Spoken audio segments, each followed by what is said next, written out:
manera de ángel correspondiente al lunes de la semana que, como suelo decir, laboralmente hablando, hoy comienza. Lunes 16 de mayo del año 2022.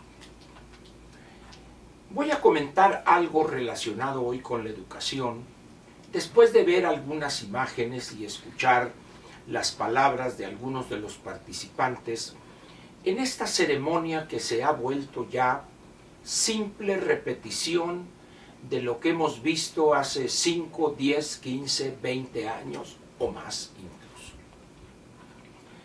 El dirigente del sindicato, el reconocimiento a quien ocupa en ese momento la Secretaría de Educación Pública, hoy, por desgracia, es una delincuente la que está al frente de esa secretaría, una persona cuya cualidad más conocida es haberle robado más de 12 millones de pesos a trabajadores del ayuntamiento del municipio de Texcoco. Ese es el gran mérito de quien hoy está al frente de la Secretaría de Educación Pública del Gobierno Federal. Las cosas que se dijeron no vale la pena ni siquiera recordarlas. El presidente, con sus clichés acedos, caducos de siempre, recordar que cuando yo me vine, llegué a la casa del estudiante de Tabasco el 73, y por eso vamos a darles a los estudiantes becas, etcétera, etcétera. Demagogia pura y un absurdo sumamente peligroso para el futuro, no solo de los niños, sino de esos jóvenes que están recibiendo un dinero sin otorgar algo a cambio, lo cual sería evidentemente un desempeño académico aceptable. Vayamos pues al tema de la educación. Hoy, en materia educativa, el Estado mexicano solo puede presumir cantidad. Muchos maestros, 600 y tantas mil basificaciones, millones de estudiantes en las primarias, en las secundarias, en el nivel superior de educación. Solamente aritmética burda, cantidad. Dicho de otra manera, son muchos los que acuden a un plantel escolar. Pero nadie se atreve, mucho menos en la ceremonia de ayer, a mencionar la soga en casa del ahorcado. Repito, muchos hablan de los números, de la cantidad de estudiantes, pero muy pocos o casi nadie habla de la calidad de esa educación, entre comillas, que se imparte.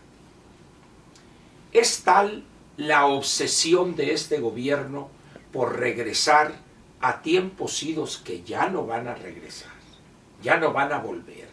Es imposible repetirlos. Querer convertir la escuela pública en un centro de adiestramiento ideológico político.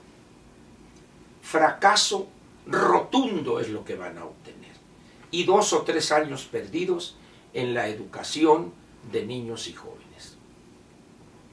Los intentos de adoctrinamiento en los sistemas educativos no son nuevos en el mundo. Quizá el más sonado desde principios o en el segundo decenio o ya más claramente en el tercer decenio del siglo XX es el esfuerzo que hace la en aquel entonces Unión Soviética para introducir en la mentalidad de los niños la visión del Partido Comunista, del Partido Bolchevique de la Unión Soviética. Al llegar, vamos a decir, el último decenio del siglo XX, a partir de 91, porque 90 es el anterior, el penúltimo, al llegar la Unión Soviética a los últimos años del siglo XX, ya se encontraba ante una situación que la llevó a ese país a extinguirse. Pero también esos 70 y tantos años de adoctrinamiento, u 80 años si gusta usted, de nada sirvieron. De nada sirvieron. Vaya usted hoy a Rusia y a las repúblicas que conformaban la vieja URSS, que hoy no existe, o vaya usted a los países de Europa Oriental, lo que en aquel entonces se llamaba así, y verá usted una educación nueva donde ya no se busca el adoctrinamiento. Se busca darle herramientas, instrumentos a esos niños y jóvenes y posteriormente a los estudiantes del nivel universitario, la mejor calidad educativa para que puedan ellos sobrevivir laboral y profesionalmente hablando en un mundo completamente nuevo. Eso pasa en todo el mundo. Va usted hoy a Japón, Corea, Taiwán, cualquier país europeo.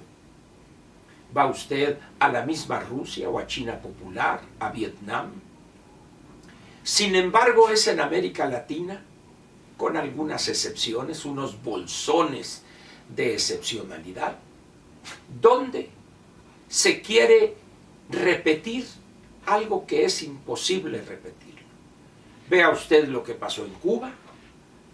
Replicaron o intentaron replicar un modelo desarrollado para países con historia y cultura completamente diferentes.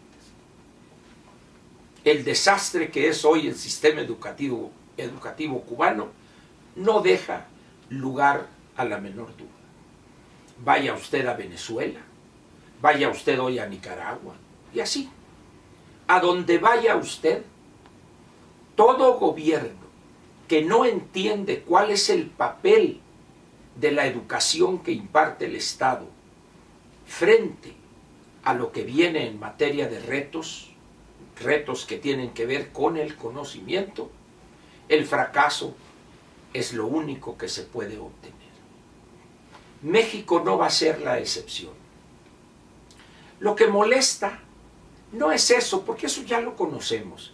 Lo que molesta es el intento de pensar o de ver a los mexicanos y a los padres de familia particularmente como si fueran retrasados mentales.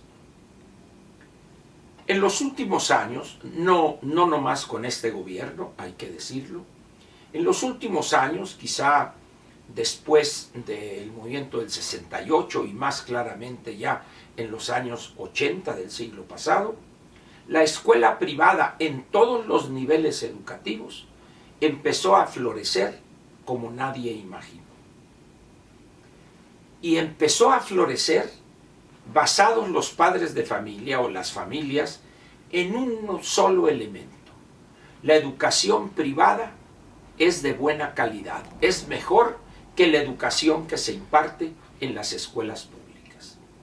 Al margen de si eso es o no verdad, pero lo que advierten, lo que advertían hace 15, 20 años los padres de familia, ya de una manera clara, lo que advierten ellos,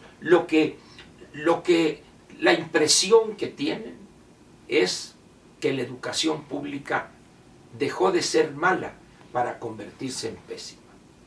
Y hoy, aun cuando pudiere parecer una errónea exageración, porque tenemos ya el superlativo de pésimo, permítame usted esta licencia casi poética. Hoy, la educación pública que imparte este gobierno de pedorrillo es más peor, diría un buen amigo, de manera sarcástica.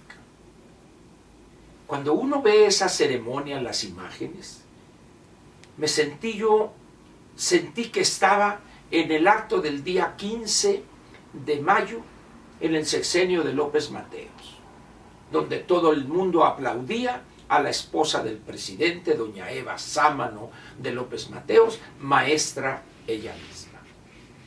Pero cuando hoy veo que el presidente le rinde homenaje a esa delincuente, que se le demostró los delitos cometidos y que el presidente se ha negado a destituirla por ser una delincuente y que sea la autoridad judicial la que se encargue de ella, ya como dijo aquel, eso sí duele. Pero eso no le importa al presidente.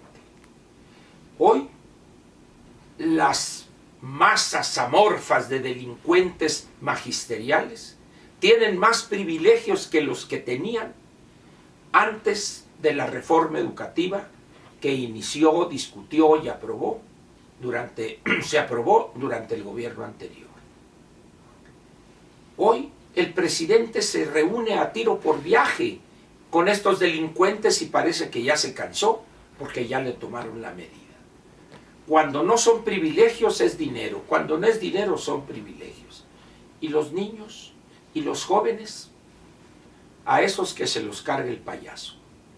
Todavía hay mucha informalidad en el país, ha de pensar, donde de alguna manera encontrarán una chambita. De bienes, de lavadores de carros, de vendedores de mercancía pirata, que cada vez va cambiando de carácter por el abaratamiento de algunas cosas o servicios a través de Internet.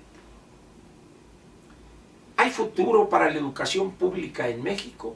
Evidentemente lo hay, pero no con la visión del bulto, tampoco con la visión y la actuación de esta delincuente que es Delfina Gómez, y tampoco con esos organismos sindicales que deben avergonzar incluso a sus integrantes. ¿Y qué decir de esos grupos de delincuentes y de esos otros delincuentes que empiezan a robar, asaltar, secuestrar, despojar a los choferes de sus unidades, sean trailers, tractocamiones, sean camiones repartidores o camiones, autobuses de pasajeros, cuando todavía ni siquiera terminan la formación más elemental en materia pedagógica y didáctica? Ese es el panorama de la educación pública hoy. Y quiero decirle algo. Con esos intentos pedestres de adoctrinamiento, que volteen a ver los contenidos en aquellos países que implantaron no un sistema educativo, sino un sistema de adoctrinamiento, para que se den cuenta que lo único que van a obtener es el fracaso. Sin embargo, piensan que van a quitarnos esas ideas neoliberales, la competencia, el ser mejor, el individualismo. Ante esas expresiones nada se puede hacer, salvo lo que vamos a ver exacerbado. Más y más familias van a sacar a sus hijos de las escuelas públicas para llevarlos a escuelas privadas con un pensamiento en su mente. La educación privada es mejor que la educación pública. Y yo quiero para mis hijos lo mejor. Muchas gracias por su atención y mañana vamos a llegar, mañana martes, a un tema que va a estar de moda en las próximas semanas. ¿Qué puede lograr Sí por México frente a la nominación o designación o selección, como guste usted, del próximo candidato de la oposición a la presidencia de la República para el año 2024? De eso hablaremos mañana martes. Gracias.